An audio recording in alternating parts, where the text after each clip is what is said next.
found this. Can I keep it?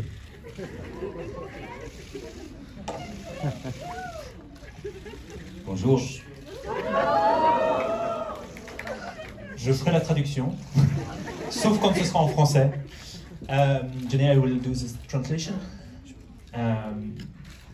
But if you want to speak in French, just I know that the audience likes that here, so. Quand ça vient, ça vient. Okay. You don't have your recorder, which is, you know, kind of a cult moment for French, you know, when at the César. And you didn't bring it today. No, I didn't prepare the recorder. But I thought it was a nicer, it was the most honest way to make this speech at that time, you know, was to try to speak French, and the thought of doing it live at the Césars was, it would have been a complete abomination. So I recorded it. Pour ceux qui n'ont pas compris, je lui parlais de l'enregistrement qu'il avait fait au moment des Césars, où il avait préparé un remerciement avec un recorder, un petit enregistreur, et il me disait que c'était pour lui que c'était très important de parler français et de venir comme ça, mais que live il se sentait pas de le faire face à cette assemblée.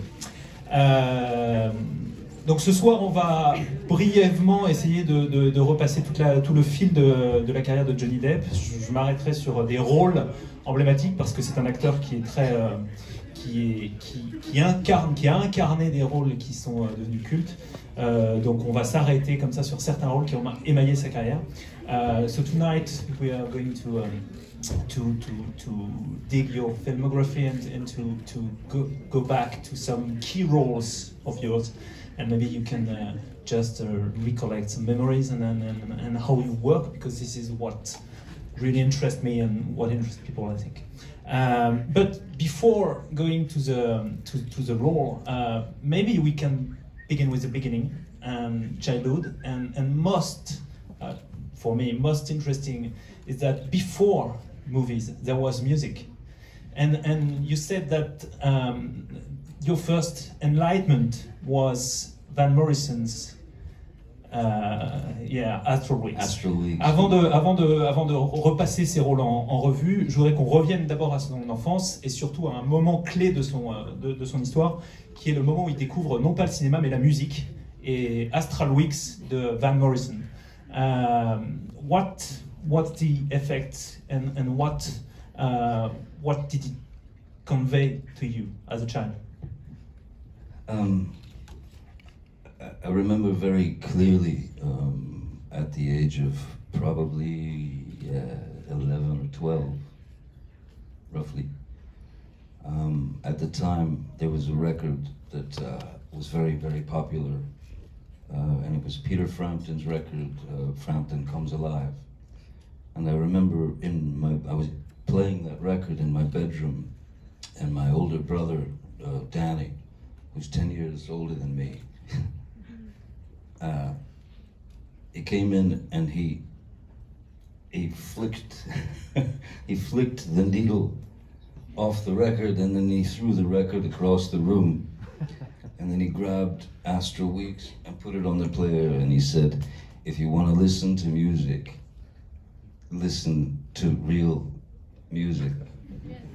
And when he put on Astral Weeks, it was a revelation, because it was outside of my sphere of knowledge. It was outside my taste, even, because at that time you're learning what your taste is. So that was the first record he turned me on to. Then he turned me on to the soundtrack to Last Tango in Paris, and then Clockwork Orange. So there were three records that were very, very different from anything I'd listened to before, but my appreciation for music and the potential sonically, what you could create, my obsession began then searching outside, not the radio, not what they want to feed you, but what I want to feed myself. You know? En fait, il écoutait un. What was the record? The name of the record you were listening to before? It was called. It was Peter Frampton. It was called Frampton Comes Alive. It was a live album. Yeah. Frampton Comes Alive. C'était des disques qu'il écoutait, et un jour son grand frère qui avait 10 ans de plus est arrivé. C'était donc sur des 33 tours. Il est arrivé, il a éjecté le manche du tourne-disque, et il lui a dit: si tu dois écouter de la musique, écoute de la bonne musique. Et il lui a mis Astral Weeks de Van Morrison. Je conseille à tous ceux qui sont là et qui ne connaissent pas d'aller sur YouTube. C'est une expérience qui peut changer votre vie, comme elle a changé en tout cas celle de Johnny Depp, puisque à partir de ce moment-là, il a découvert que voilà, il pouvait aller chercher ailleurs, en fait, qu'il n'était pas obligé d'écouter ce que lui donnait la radio, ce que les médias ou le mainstream lui donnait de manière presque automatique, et qu'il y avait une vie en fait dans les marges globalement, et son grand frère lui a donné donc le disque Astral Weeks, lui a conseillé d'écouter Last Tango in Paris, le dernier tango à Paris, Gato Barbieri, if I'm correct, et également Clockwork Orange Mécanique, la bande originale donc du film de Stanley Kubrick. Et c'est ce qui lui a ouvert de nouveaux horizons. How did the music, after I guess that you played guitar and you were like in a band, but how did the music inform the way you were going to perform? Did you make the link from the beginning between the acting stuff and the music stuff? No. When my obsession with the guitar came to me at 12, that was it. I had found everything that I needed.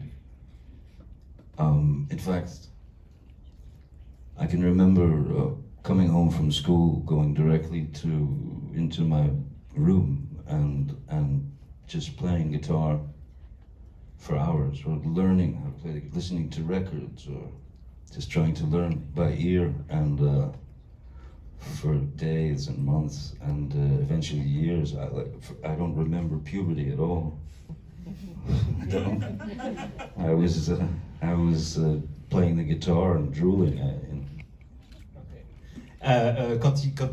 Quand il a commencé à écouter cette musique, il est devenu complètement obsédé par la guitare. Il s'est mis à jouer à partir de l'âge de 12 ans sur cet instrument, et il ne faisait plus que ça. Il se rappelle plus du tout de la puberté, et ce qui l'intéressait, c'était juste jouer dans sa chambre, jouer de la guitare. And then going through, you had a band, The Kids, I think.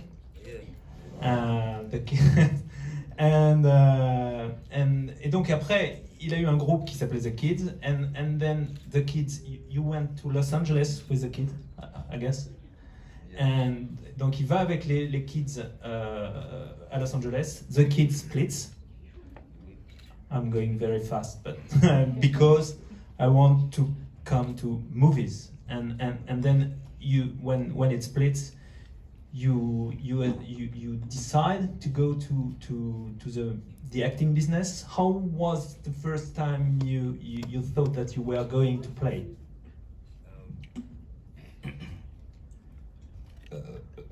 As he said, I was in a band and had been in the band since I was 17, and we played constantly. And we moved to Los Angeles.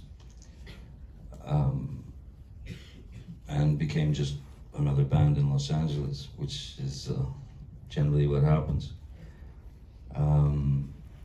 We had some, we did shows, we opened for a lot of acts and things like that. and then the band kind of just it sort of went away very abruptly. And honestly, you know, I needed to make money, you know. So I was filling out applications at like video stores or bookstores or any kind of store, anything. And then my friend, way back when, Nick Cage, said, I think you should meet my agent. I think you're an actor. And at that point, I would have met his grandmother for a job. So it was that. So I really had no interest at all in becoming an actor. I'm not sure I've ever decided to become an actor yet. Did you juste pour donc en fait il a ce groupe qui l'emmène à Los Angeles, et puis il faisait des premières parties, ça marchait pas mal, mais un jour le groupe se sépare comme tous les groupes de rock, et à un moment donné voilà, il est obligé de vivre, et pour gagner sa vie il fait plein de petits boulots comme ça, et à un moment donné il est à cette époque ami avec Nicolas Cage. Et à un moment donné, Nicolas Cage, qui lui était déjà un peu dans le movie business, lui dit si tu veux, je te présente à mon agent, et c'est comme ça en fait qu'il a eu ses premiers rôles. Et il rajoutait, je ne sais toujours pas aujourd'hui si j'ai vraiment décidé d'être un acteur. Since you mentioned it, you've already said that you didn't know if you decided to become an actor. But I was wondering, how did you never learned any techniques, or you never read books, Stanislavski or whatever? Is it really pure instinct the way you are acting? No, because there was a point when I realized that I had been somehow placed on another road, and that road was in the. It seemed to be in the acting world, and once I realized that was the road I was on, and that I was to take. That's when I dug in and studied at a place. It was a famous acting, facility for drama coaches and theater, the Loft Studio. So I studied there for a while, and then, but mostly what was two things. Reading the right books, starting at the beginning, which is with, the beginning is an actor prepares, Stanislavski. You have to get through that book first, and then you can approach the next. So essentially what I've done is I've just hand-picked the bits that I find help, or that I can use within the work, and even to this day, within the acting, when I'm making a film, music is still a huge part of it, because music is the instant. It's instantly effective with regard to emotion. A certain song will take you back to some memory from childhood or whatever, and you apply these things to the words or the work. I love that regarding that you are a lot of time at screen mute. You work with music. I love this idea, but we'll go on to that later. En fait, donc je lui demandais, c'est quelque chose qu'il a toujours dit, ça, il se demandait encore s'il était acteur et si c'était vraiment, voilà, s'il y avait une vocation ou s'il se sentait vraiment comédien dans l'âme. Mais je lui demandais si, justement, vu les gens, vu son parcours et vu les gens avec lesquels il avait travaillé, si à aucun moment il avait senti le besoin en fait, d'apprendre la technique, la maîtrise. Et donc ce que Johnny répondait, c'est qu'en fait, il l'a fait à un moment donné, quand il a vu que justement il était en train de devenir acteur, qu'il était en train d'emprunter cette voie. Il s'est dit qu'il était peut-être temps justement d'acquérir les bases. Il a été dans une école de coach d'acting, de Loft Studio, which is in LA, New York. Yes. Yeah, qui était donc Loft Studio, qui était à LA. Et cette école, donc voilà, il avait effectivement appris les bases. Il avait aussi lu à ce moment les grands ouvrages classiques, et notamment Stanislavski, qui est un grand théoricien sur le jeu d'acteur. Et par ailleurs, il me disait, mais quand moi je joue, quand je commence un rôle, en fait, ce qui est le plus important pour moi, pour la technique, pour ce que je vais imprimer au rôle que je vais jouer, c'est la musique. Parce que la musique, en fait, a quelque chose d'instinct, d'immédiat. C'est quelque chose qui provoque des émotions immédiates, et c'est ça qui me permet de transmettre les émotions que je vais essayer de transmettre au spectateur à l'écran. So, the first place where we can start is, I don't know what you're feeling today about this, 21 Jump Street. Yes. Tom on Son, and not on some, but on Son. Yeah. Okay. How did you get there, and what did you learn with this role, which is the first really big role that you get and that propels you on the stage? Yes. When I got a phone call from my agent at that time, and television was the devil. You know. For you or for me? Okay. For sure, was the devil. Because television at the time was the parameters, it was very controlled, very small. Everything was very formulaic. Everything had to be done, ding, ding, ding, ding. You know. So, and also when you start to realize, you know, that these people at the time, 20th Century Fox, had turned me into some product that I wasn't. Yeah, that tends to spook you out a little.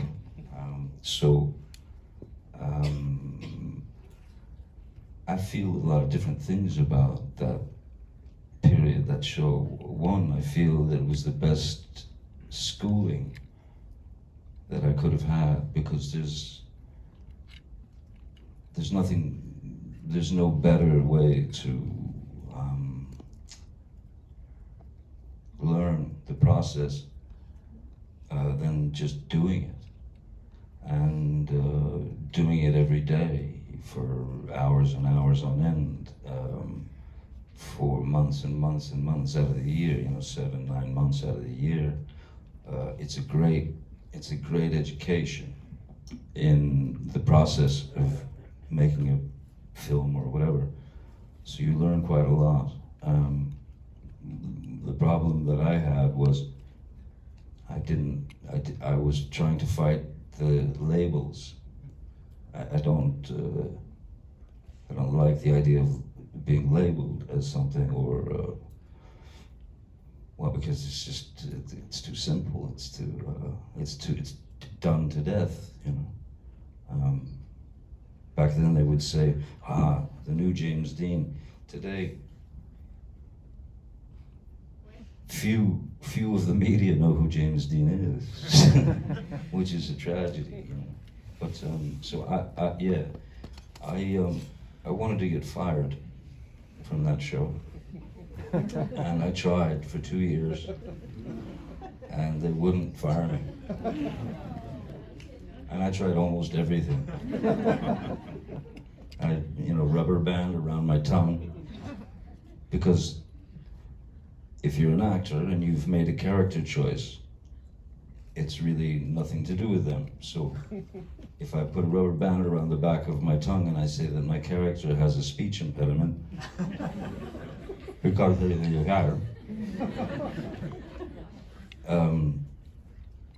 the producers weren't smiling. But you are. Oh, I was smiling. But it still didn't get me fired. It just made me look like an ass, which is fine.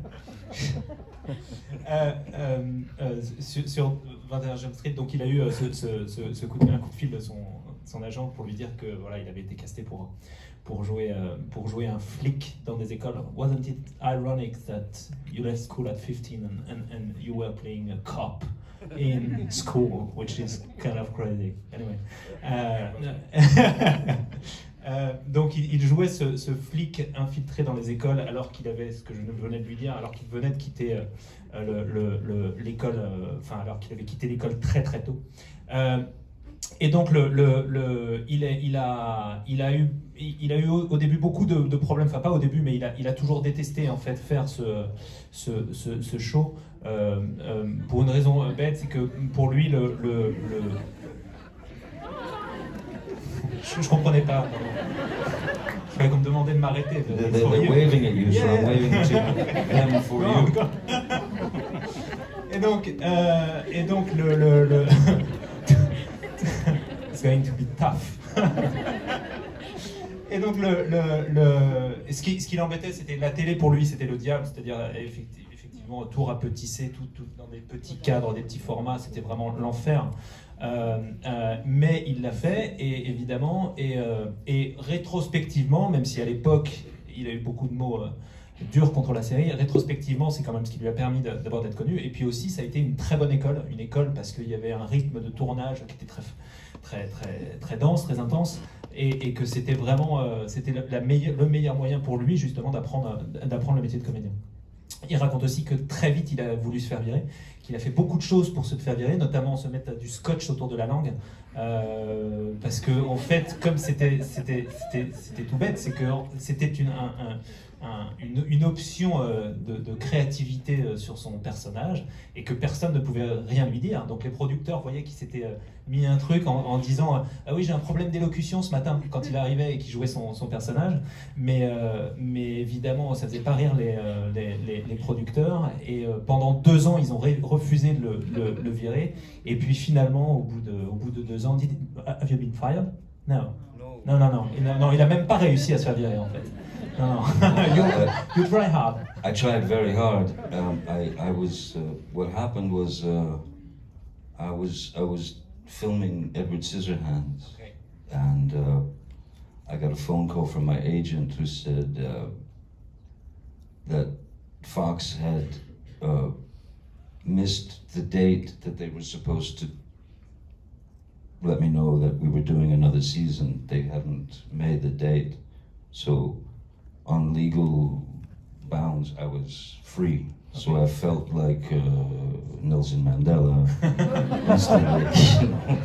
Il s'est senti comme Nelson Mandela quand il est sorti de prison, quand il a arrêté 21 Jump Street. En fait, son agent, you are already shooting Scissorhands? Yes. Ok. Il tournait déjà Edward aux mains d'argent avec Tim Burton, et en fait il a eu un coup de fil de son agent qui lui a dit ils ont oublié de renouveler ton contrat, donc tu es libre, et c'est pour ça qu'il s'est senti libre. You were speaking about Edward Scissorhands, which is like there is of course Cry Baby, which is kind of very important in your career. if we just 1 minute about Cry Baby, what I love is the last shot of the movie. J'adore le dernier plan personnellement du film Cry Baby de John Waters. You're crying, you are finally crying, and I've always seen this shot as a metaphor of, you know, at last you were free of 21 Jump Street, free of garbage stuff, and that you were becoming an actor. Was it something that you had in mind when you were doing this movie? Definitely. I had been doing the series. I'd been doing Jump Street for a couple of years, and there were film offers that came in, but the film offers that came in were exactly the thing that you would expect.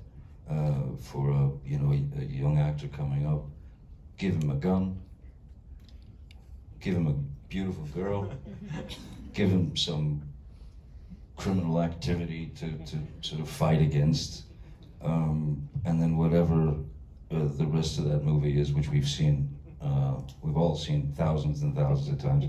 So I waited and waited and didn't do any film, waiting for the right one. And then one day a script came from John Waters called Cry Baby, and John had done his research, so he knew that I was at the time, on all these like sort of teen magazines, there's my head, and he knew that I was not comfortable with that attention, so he chose to write the film with me in mind. He said he felt like a horrible pervert when he went to the magazine stands to buy all these teeny bopper magazines at the time to write the script. But when Cry Baby came and I read it, I knew there was no question that's the first step I take on my road. So I had planned to do what I could to build my own road.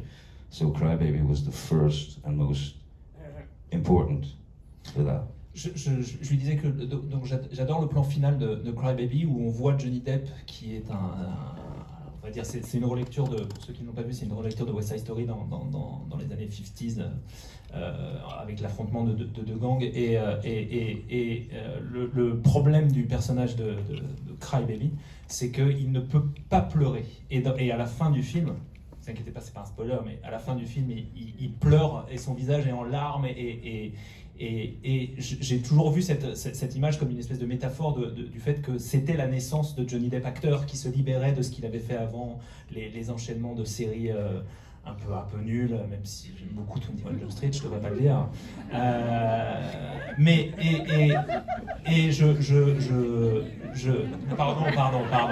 Pardon. Non, mais j'ai beaucoup d'affection aussi pour la série. Moi, c'est bien. Et donc, il me raconte que donc à l'époque, en fait, c'est John Waters qui lui a transmis le scénario et qui effectivement avait vu les couvertures. On n'imagine peut-être pas ce que c'était à l'époque l'impact de 21 Jump Street, mais Johnny était devenu une star, une teen star, vraiment. Il y avait son portrait sur tous les magazines, voilà. Et John Waters avait vu ça, avait vraisemblablement flashé sur sa gueule d'ange et parfaitement mise en valeur d'ailleurs par les revues de l'époque. Et l'idée c'était de lui proposer ce rôle pour briser aussi une manière d'être. Et John Waters raconte que quand il allait dans les librairies pour acheter des dizaines de revues, il avait l'impression d'être un pervers pour acheter les magazines d'ados. Mais c'est effectivement le premier film où il a eu l'impression de se libérer et de tracer le premier acte en fait de ce qui allait devenir une carrière. You are speaking about a career. Do you view your own work as a career now? Est-ce qu'il voit justement sa filmographie comme une carrière qu'il aurait façonné that you would have shaped through the years? I think I use the word career only as it's like a faiblesse, you know, of what's another word for what I've done. I have no idea. I know that I've done some films and I made choices, and those things exist, and somehow the choices that I made and those films will always be a part of my life. So it's a part of one's legacy, I suppose. So yeah, career it's not a word I was ever very comfortable with. It's like the word fan. I'm not comfortable with using the word fan because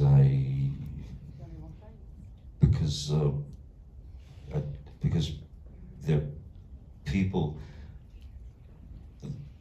They're the people who go to the cinema to watch the film and pay their hard-earned money. So fan was never a good. It's never a word that I liked because before I would call anyone a fan, they're my employers, they're my boss, and they're the studio's boss. And I think it's time that the studios understand that you guys are the boss, not them. Donc, je vais traduire, mais je vais commencer par la fin. Denis était en train d'expliquer qu'il n'aime pas le mot fan parce que le terme fan pour lui est un peu dévalorisant, dégradant, et qu'il considère que ce sont les gens en fait les gens qui vont au cinéma, qui aiment le cinéma, et que ce sont il n'utilise pas le terme de fan, il dit ce sont mes employés, mes employeurs, les gens qui décident en fait, qui payent leur place, qui font vivre cette industrie. Et il serait temps peut-être que les studios comprennent ça aussi. Thank you. Et avant, oui, juste cette idée de carrière, je lui demandais s'il avait l'impression d'avoir construit une carrière, construit quelque chose de cohérent. I think that there is a coherence. There's a coherence there, and there is in a strange way there's a monofilament, you know. Yes. Through each character, there's a relation with each character. Each character has, no matter how different, which is some, I suppose, one would describe as outsiders. I would say just not necessarily outsiders, but most definitely not insiders, you know, not interested. And the characters that I play, there's a broken quality to each, because there's a broken quality to each of us. So these are the fine points that you try to shape the character towards. So they are related, even though they're quite different. But so I definitely had a plan in mind for me. I just didn't know what means how I would use it, because I didn't know what films would be coming or not, you know. So it was the early films, every time out was a roll of the dice, because if they didn't make money, then the studios didn't look at you. And for about 20 years, my films didn't make very much money. je lui demandais donc s'il y avait une carrière, et donc au début il expliquait que c'était surtout, il aimait pas tellement ce terme de carrière, que c'était, pour lui c'était des films qui se superposaient les uns aux autres, qui s'additionnaient, mais que le terme de carrière n'était pas quelque chose que c'était un mot qu'il utilisait par manque de voilà, quand il n'y avait pas d'autres mots possibles. Mais je rajoutais quand même qu'il y avait quand même malgré tout une cohérence dans sa filmographie. Alors est-ce qu'on appelle ça une carrière, j'en sais rien, mais qu'il y avait une cohérence. Et Denis expliquait que effectivement il y avait au moins la cohérence de cette idée que tous ces personnages sont globalement, enfin les personnages principaux les plus importants sont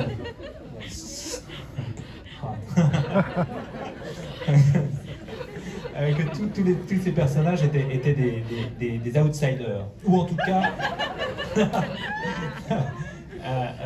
n'étaient pas des insiders. Donc c'est vrai que c'est quelque chose qui caractérise tous ces personnages, et que c'était important pour lui, et que ce qu'il aimait en fait c'était aller chercher le côté cassé des gens.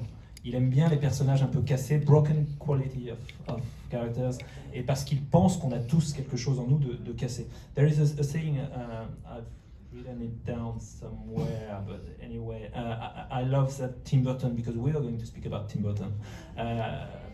Tim Burton said that you like people that are broken, that are yeah, you're broken too. So you like people that are broken. And there is a lot of girls in the audience that are broken now. So I guess. Maybe. C'est bien. On n'est pas mal, on est bien. On est cassé, mais on est là.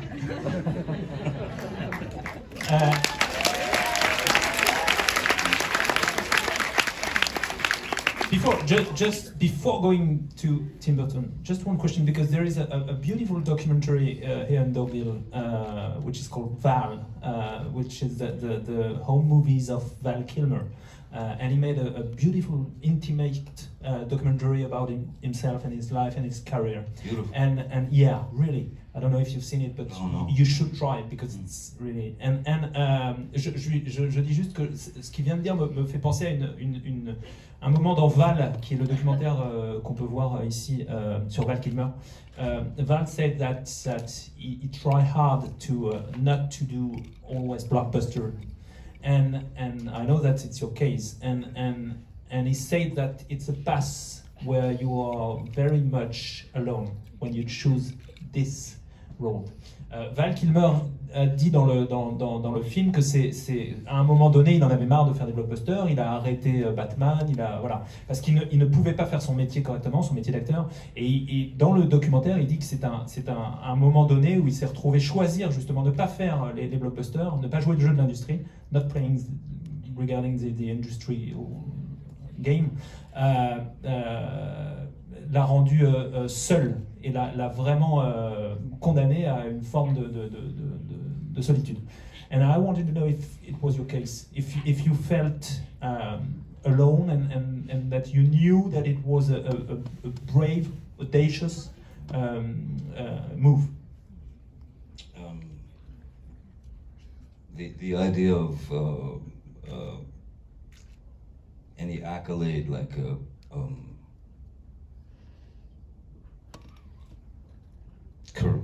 courage or bravery, or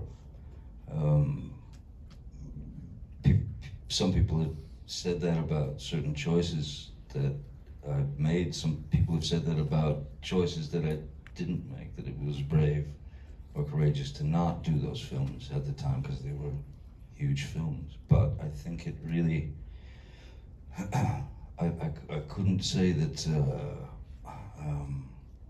it was bravery or courage necessarily, because it could have been pure ignorance what I was doing.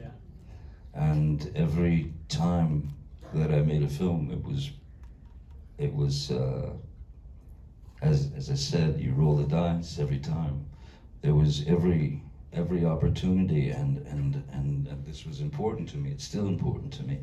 There's every chance that I could fall flat on my face and fail, completely with a character, but if you're committed to that character and you believe in that personnage, sorry, I won't say that word again. That's your French. If you believe in that character, and you've already made the commitment in your head, it probably has more to do with just irreverence and ignorance than courage. I just knew that I couldn't, me personally, I couldn't go out there and do those films. Because for me, I suppose at the time, you know, I was thinking early on, you know, Jesus, I guess I'm supposed to be an actor now. So I know I don't want to be one of those, you know, the things that come out of big factories, assembly line. Product. I wanted to at least try to approach it in a sort of punk rock sense, you know. Yeah, to be a punk rock actor, I suppose. Il a jamais en fait, je lui disais donc que Val Kilmer disait que c'était un choix quand même qui était très fort parce que on se retrouvait seul, et je lui demandais s'il fallait une forme de courage. That's also the thing that I wanted to say about what Val says.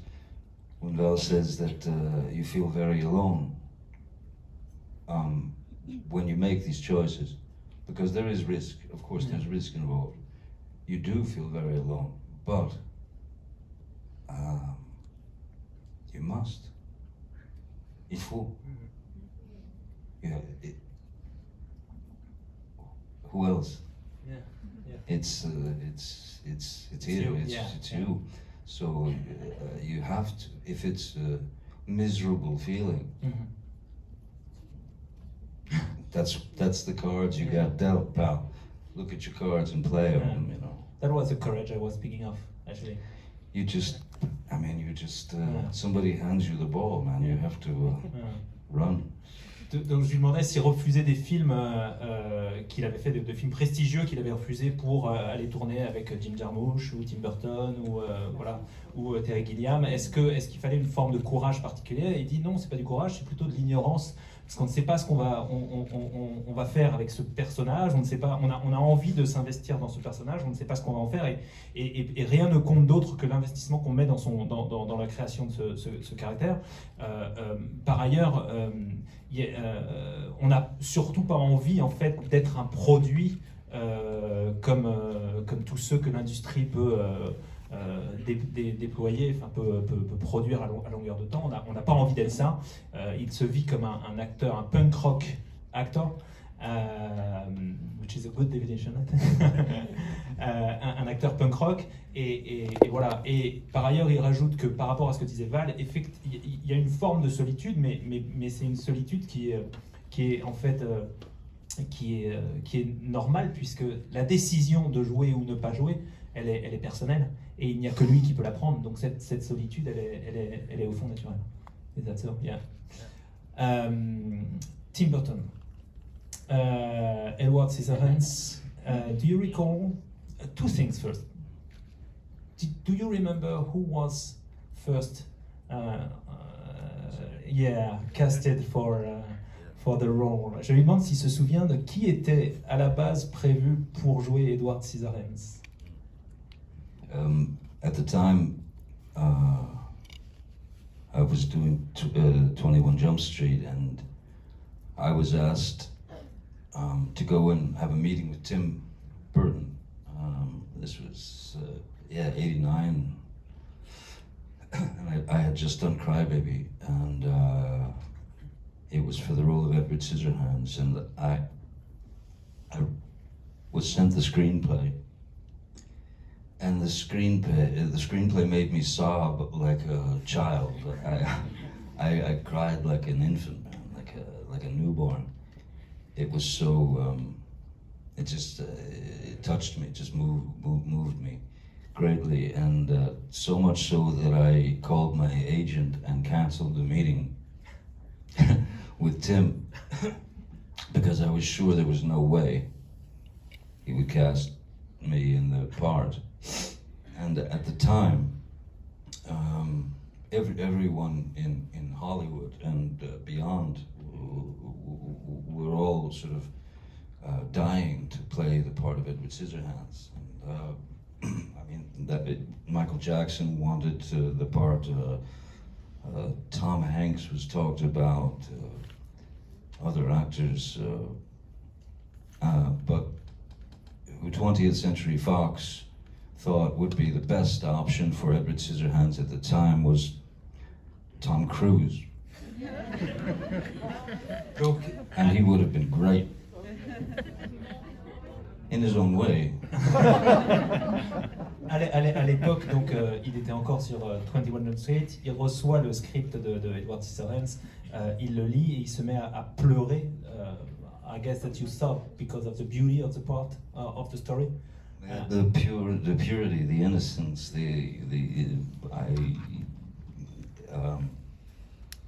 I had envy of that life, that pure heart. Et donc il pleure devant la pureté, l'innocence de cette histoire et l'envie de jouer ce rôle, à tel point qu'il annule le rendez-vous qui avait été fixé avec Tim Burton en disant bon, de toute façon ça sert à rien, j'aurai jamais ce rôle. Surtout que à l'époque beaucoup de stars étaient déjà pressentis pour, ou en tout cas avaient été sur les rangs pour jouer Edward. On avait pensé à Michael Jackson, on avait pensé à Tom Hanks, il y a d'autres noms. Et il y a notamment, mais celui que le studio voulait était Tom Cruise, qui, selon Johnny, aurait été parfait dans un autre registre. I guess that, yeah, in another way, because you know, I've read, I don't know if it's only a myth or whatever, I've read that he didn't do it because he wanted that at the end the character has his face reconstructed. And he has hands and he's a man. Yeah, I read that. Is it true? That's apparently those were the notes that Tom Cruise had given. Et on dit que Tom Cruise aurait refusé finalement parce que il voulait que, enfin en tout cas il aurait aimé, c'est pas qu'il a refusé parce que on va voir la suite de l'histoire, mais il voulait que le personnage récupère son visage reconstruit et récupère ses mains à la fin de l'histoire pour que Tom Cruise apparaisse dans toute sa so he could become Tom Cruise at the end. He become Tom Cruise, yeah, of course. I would have played Tom Cruise at the end of the movie. I'd like to do that.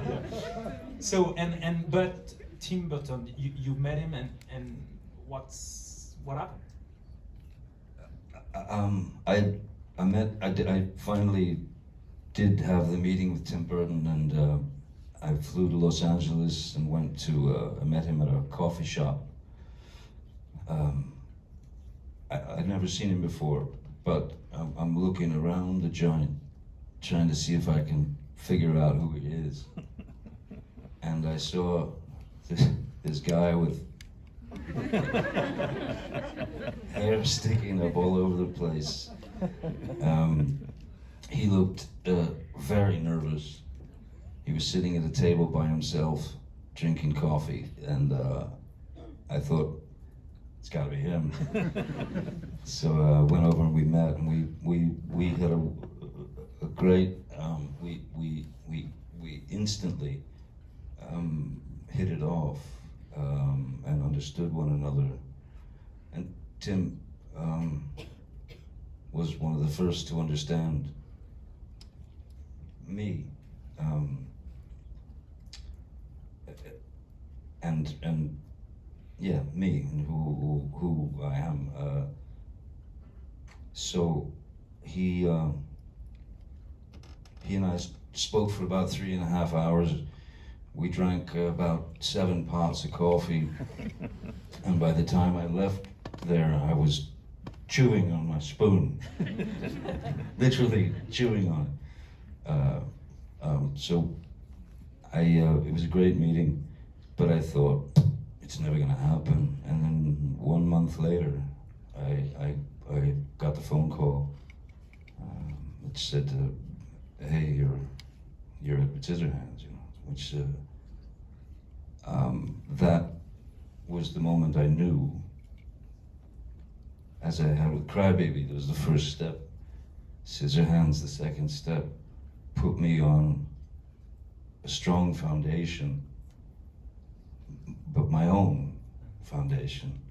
Those 2 films would set the tone for where I was going. Tim was very, very brave to cast me.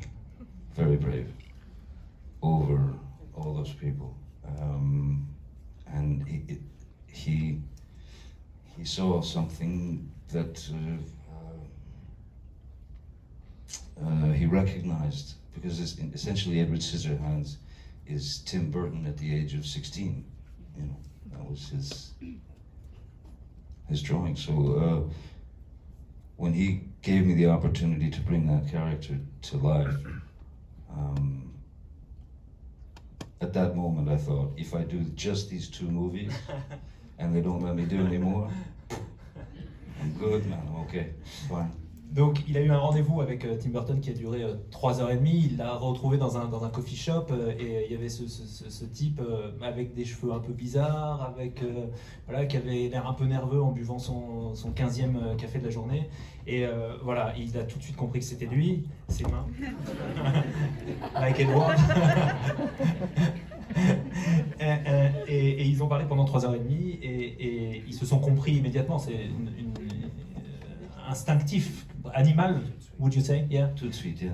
Tout de suite, et c'est lui qui lui a offert ce rôle qui a été effectivement le premier. Enfin, Crybaby est la première étape, mais ça c'est vraiment l'étape qui pave le chemin pour tout ce qui va venir après, tous les rôles qui vont venir après.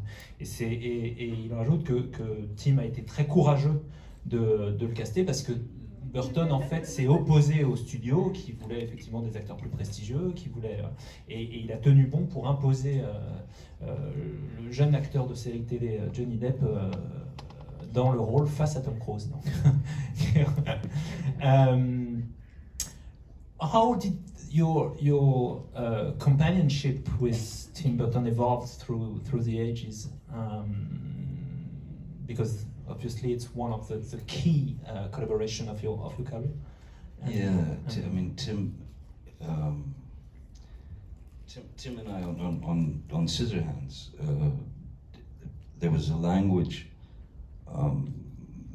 developed that I mean there were times when Tim and I would have a conversation about the character or the scene.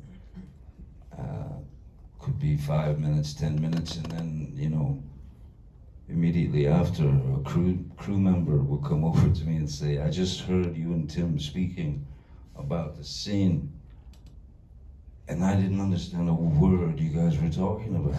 I don't think either one of you finished a sentence." And so there is this strange language that we've developed over the years, and after Scissorhands, again, one of those things that just happens out of nowhere. The phone rings, it's Tim. This was 92 or 3, and he said, because it's Tim and he's very, you know, "Johnny, what are you doing? What are you doing?" I said, "Nothing, man." He said, "Can you meet me at the some bar in Hollywood? Can you meet me there?" I said, "Sure." "When?" He said, 20 minutes. So I said, "Sure, yeah. I go down there, I meet him at this bar, he's sitting there. And first thing he asks me, he says, "You ever hear of a guy named Ed Wood?" And of course, having worked with John Waters, if you worked with John Waters, you will definitely learn about Ed Wood. So I knew a lot about Ed Wood, and I said, of course, yeah, I know Ed Wood, I know his work, I know the films. And he said, yeah, I'm thinking about doing this film of Ed Wood in black and white, which I thought was genius of Tim. That he was, to be in the position to tell Hollywood Pictures, Disney, basically, at the time, hey, I'm gonna do this film about a cross-dressing film director who's been voted the worst filmmaker of all time. But don't worry, I'm gonna do it in black and white. And it might be a little over the top. Again, a very brave choice by Tim, and then it just sort of from our friendship, it just grew and grew from there. On to the others. Sleepy Hollow, I think, was the next one. Yeah, I think. Donc en fait, il s'est créé tout de suite une proximité entre Tim Burton et lui, qui était d'ordre presque, ce qu'on disait tout à l'heure, instinctif. Des fois, ils se parlaient comme ça d'une scène ou d'un décor, et les membres de l'équipe passaient, et puis ils revenaient vers Johnny un peu plus tard, ils disaient tous les deux, tout à l'heure vous parliez d'un truc, mais alors vraiment j'ai rien compris à qu'est-ce que vous vouliez dire, on a l'impression que vos phrases se finissaient pas. Il y avait une espèce de langage entre eux qui était d'ordre magical, de l'infralangage. Et puis un jour, quelques années plus tard, il a ce coup de fil de nulle part. Allô, salut, c'est Tim, est-ce que tu peux me rejoindre dans 20 minutes au coffee shop? Donc il le retrouve dans ce coffee shop et il lui dit, qu'est-ce que tu penses est-ce que tu connais Ed Wood?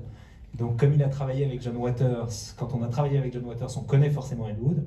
Et il dit, écoute, j'ai envie de faire un truc sur Ed Wood, et ce sera en noir et blanc. Évidemment, à peine dit ça, Johnny acceptait. Et ce que dit Johnny, c'est surtout qu'il y a une forme de courage chez Tim Burton, surtout d'audace même, surtout d'aller voir Disney, qui à l'époque finançait le film, était le studio du film, pour leur proposer un film sur un homme qui se travestissait en femme, qui avait été élu l'un des pires réalisateurs de toute l'histoire du cinéma, et qui en plus, pour les rassurer encore un peu plus, allait être tourné en noir et blanc. Il y avait un truc un peu kamikaze, mais c'est ce qui fait le prix des films de Tim Burton et de Johnny Depp. Et ils étaient très contents. Et ils étaient très contents. Truly? Truly? Oh, what did you write? Pas du tout. No, okay. Yeah, thank you. Because there is a myth about Jack Sparrow, the executives watching the first screen test, and I think that's another tale. Maybe you can. Donc Disney n'était pas très content visiblement de ce qu'ils ont vu et du film. Et je lui rappelle que quand il y a eu les premiers, c'est Jerry Bruckheimer told me that once.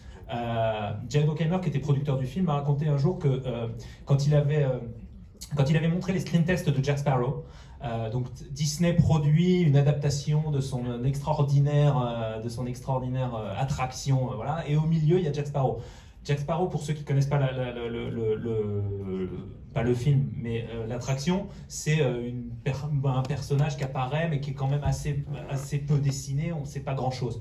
Donc j'imagine bien les exécutifs de Disney qui sont là, qui s'attendent à voir un film de pirate, donc avec un gros pirate, kind of muscular pirates, et donc ils voient les screen tests, les premiers screen tests.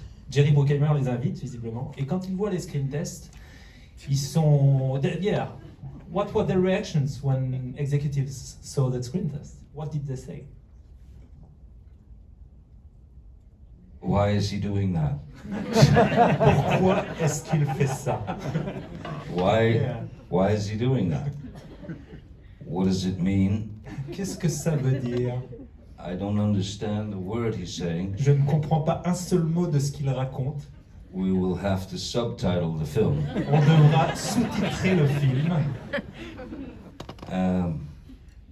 Can we fire him? Est-ce qu'on peut le virer?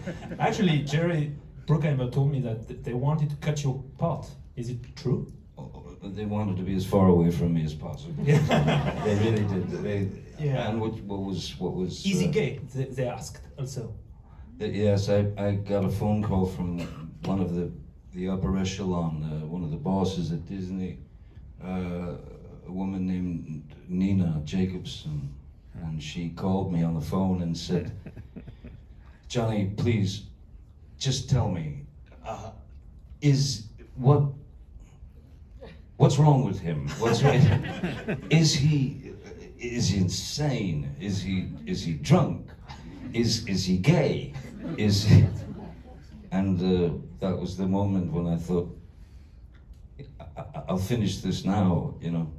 And I said, "Nino, you didn't. Of course, you know that all my characters are gay." And she basically just said, "Oh my God, oh my God." And so yeah, for about the first 2 months of shooting, Disney was very, very shocked, and they hated what I was doing. Michael Eisner was even heard to scream, you know, "Depp's ruining this movie. He's ruining Disney." And I told him, "Look, if you're that uncomfortable, you can please fire me.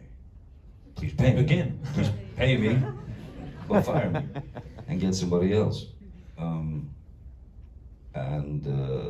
Luckily they didn't. And when they saw the character cut together, they started to notice that things got a little funnier. It wasn't until the first real screenings for an audience, that was when they learned, oh my God, these people actually understand what he's doing and saying. They're laughing. So it was, once again, it was the people who saved me. Il y a donc en fait après les premières projections, effectivement Nina Jacobs qui était chez Disney l'a appelé en lui disant Johnny, qu'est-ce qui se passe? Qu'est-ce que ça veut dire? Est-ce qu'il est ivre? Est-ce qu'il est fou? Est-ce qu'il est gay même? Et à ce moment-là, Johnny s'est dit ok, bon, c'est fini. Je comprends que je ne ferai pas ce film, ou en tout cas qu'on va me retirer. Et il lui a dit mais enfin, Nina, vous savez bien que tous les personnages que j'ai joués sont homosexuels. Et bon, évidemment, branle-bas de combat chez Disney, on imagine. Et il y a eu d'autres screenings. Il paraît qu'on a entendu Michael Eisner, qui était le grand patron Disney de l'époque, hurler en disant qu'il fallait se débarrasser de Depp. Et Johnny Depp est allé là-bas. Il leur a dit virez-moi, payez-moi, mais virez-moi si jamais il y a un problème, je comprends. Et puis en fait, progressivement, il y a eu des tests, des screening tests avec du public. Et encore une fois, les spectateurs, vous, avait sauvé et ce rôle et sa carrière, a new career. No. I was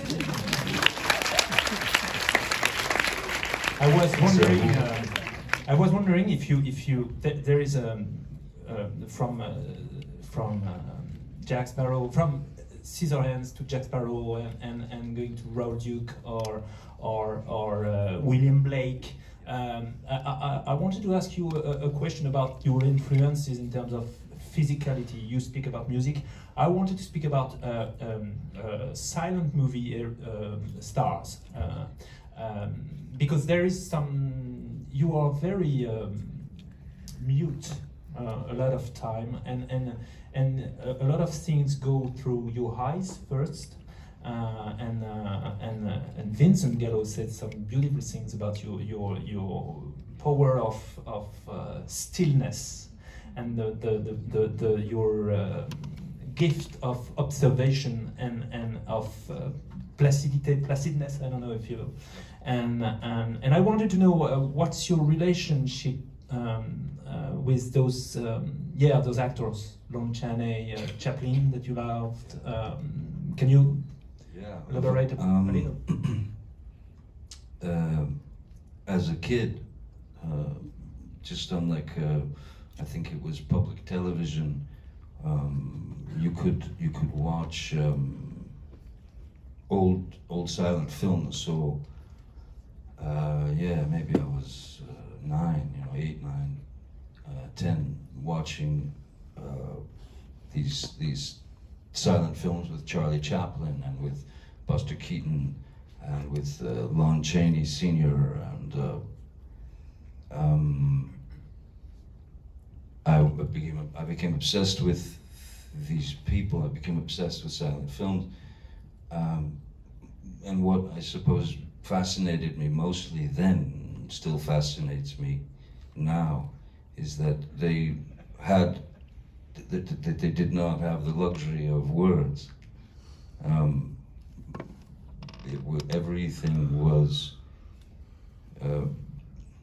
I mean, some of that acting is rather grand and a little bit German expressionistic, but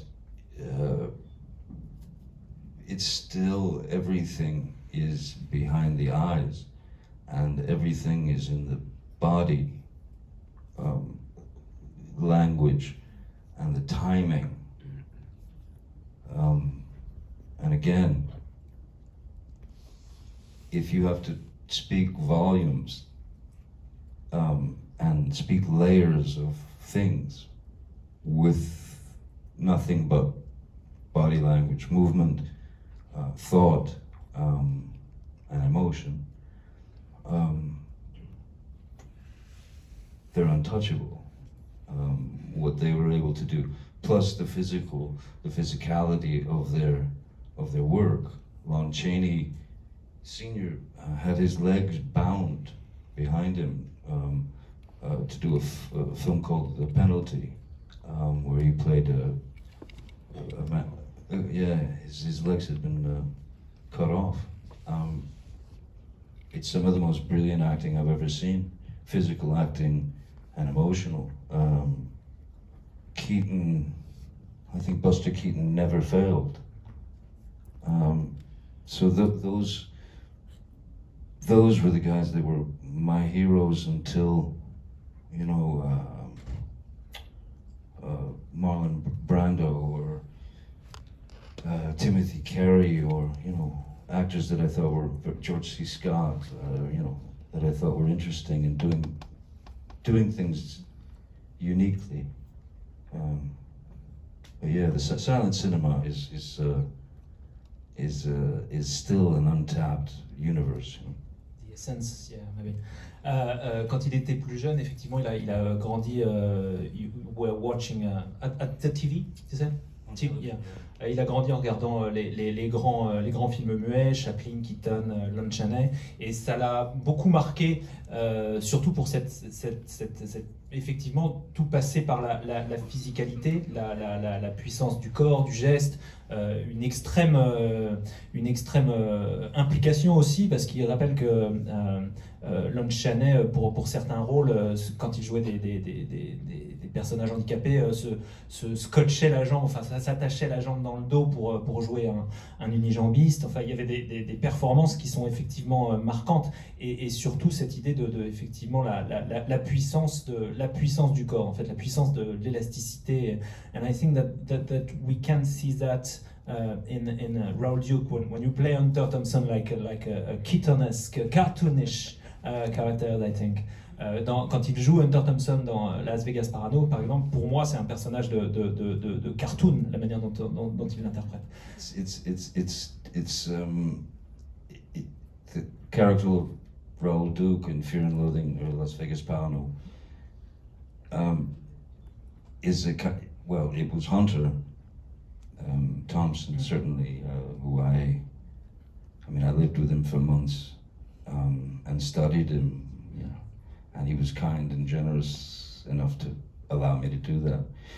But trying to more than the responsibility that you have to play Raoul Duke, which is Hunter's invention, which is Hunter, you have to also pay attention to the very important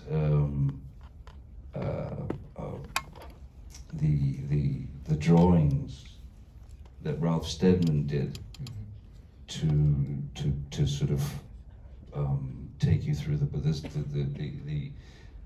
drawings that Steadman did became part of this character as well. So yeah, there was a bit of cartoon to do, you know. Il y avait effectivement un peu de cartoon quand il a joué Hunter Thompson, même si le plus gros du travail, il est resté quelques mois, il a étudié de près, on va dire, il a accompagné Hunter Thompson pendant quelques mois pour voir comment il se déplaçait, comment il pensait, comment il réfléchissait. Aussi, I've read that the most important thing was to know how he was thinking, and the fact that the thinking was conducting, yeah. Yeah, what was important was to try to learn how his mind worked, how he thought, how he would react to certain things. So I watched him like a hawk and videotaped him and pissed him off, but it worked. Et donc c'était effectivement de savoir comment il réfléchissait. There is a room for just one quick question because it's been an hour or so roughly. Thank you for the time, Jenny. Just a quick question about Hollywood nowadays. Do you think there is still room for Johnny Depp, for actors like you, stars like you that decide not to be a product, and is it tougher than before? Or do you prefer, because you know that you will keep on exploring margins and yeah, what's your view on Hollywood now? Je lui demande s'il y a aujourd'hui encore de la place pour des acteurs et des stars aussi atypiques, on va dire, que Johnny Depp dans un Hollywood, on le disait tout à l'heure, qui en tout cas pour les gros films, les gros spectacles, sont beaucoup plus aseptisés qu'il y a quelques années. Est-ce qu'il y a encore de la place pour Johnny Depp, et surtout, est-ce que ça ne va pas justement l'encourager à aller chercher dans les marges, comme vous verrez City of Lies tout à l'heure, Minamata aussi, qui est un film dans lequel vous jouerez. Voilà.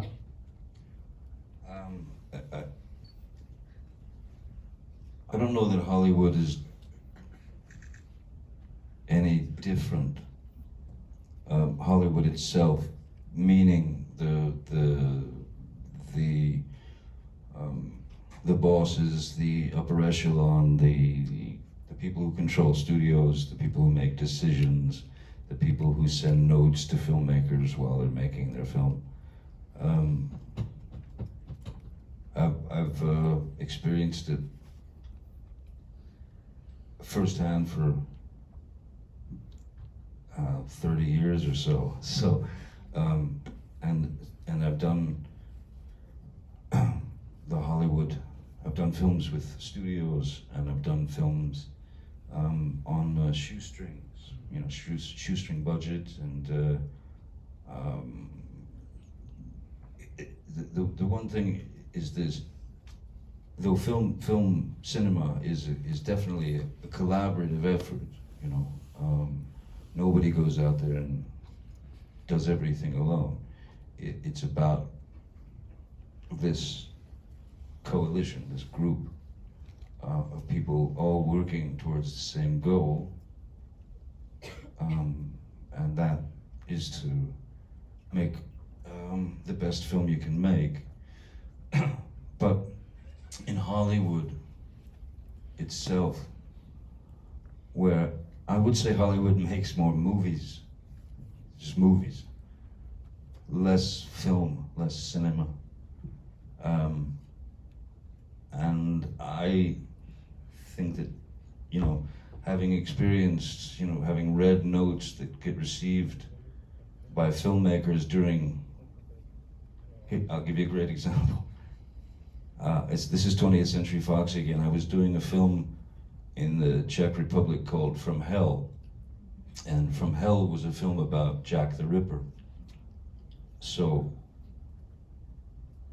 if they are paying for this film about Jack the Ripper to be made, they're financing it, 20th Century Fox. You know that there's going to be a lot of blood. I mean, you would imagine, right? There's going to be a lot of blood in a Jack the Ripper film. There's going to be a lot of violence. The first set of notes that the Hughes brothers received from 20th Century Fox was, after seeing dailies, after seeing parts of the film, the amount of horse dung in the streets must be regulated. There's too much horse shit in the streets. You've got to get rid of it. But wait a minute. What about the blood? Give a fuck about the blood. We don't want to see horse poop in the movie. And when I saw that note, I knew I had to get out of Hollywood. Hollywood a toujours, au fond, Hollywood a toujours été comme ça. Ça fait quelques décennies qu'il est dans le métier et il fait autant des gros films, des blockbusters que des petits, des films indépendants, vraiment avec des budgets très très petits. Et ça fait des années en fait, et que au fond, l'évolution n'est peut-être pas aussi forte qu'on peut se l'imaginer, en tout cas que certains d'entre nous peuvent se l'imaginer. Il donne un exemple sur le film From Hell des frères Hughes. Donc, en fait, une des craintes, it was one of your fears, being sent some notes about violence and blood. Il craignait. Un film de Jack l'Éventreur. Et il craignait que. C'est un film sur Jack l'Éventreur, pour ceux qui ne l'ont pas vu. Et il craignait que le studio se plaigne de la quantité de sang qu'il allait avoir à l'écran. Enfin bon. Et les premiers retours quand ils ont eu les premiers retours du studio qui voyaient ce qu'on appelle les dailies, c'est-à-dire jour après jour, ils avaient les rushs de ce qui était filmé. Et les premiers retours qu'ils ont eu, les premières notes que les frères Hughes ont eues sur leur bureau, ça a été le studio donc expliquait: il y a trop de merde de cheval dans les rues. Enlevez-moi les merdes de cheval ou de chevaux qu'on voit dans les rues. Il n'y avait rien sur le sang, rien sur la violence, c'était juste le caca de cheval qui visiblement embêtait les studios. Et c'est à ce moment-là que Johnny Depp s'est dit: ok, il faut vite que je me barre de cet endroit. I was sure at that point none of them could appreciate Bruegel also. What is Bruegel? Bruegel, the painter. Oh yeah, c'est vrai. Et il pense qu'effectivement aucun des exécutifs qui avaient envoyé cette note n'aurait pu apprécier Bruegel, qui est le peintre. Le peintre, voilà. There was always a dog. Yeah. There is always. Dans les tableaux de Bruegel, on voit souvent effectivement un chien qui fait caca ou des chevaux. Enfin, il y a des voilà. Thank you, Merci. Denis. Thank you. Merci beaucoup.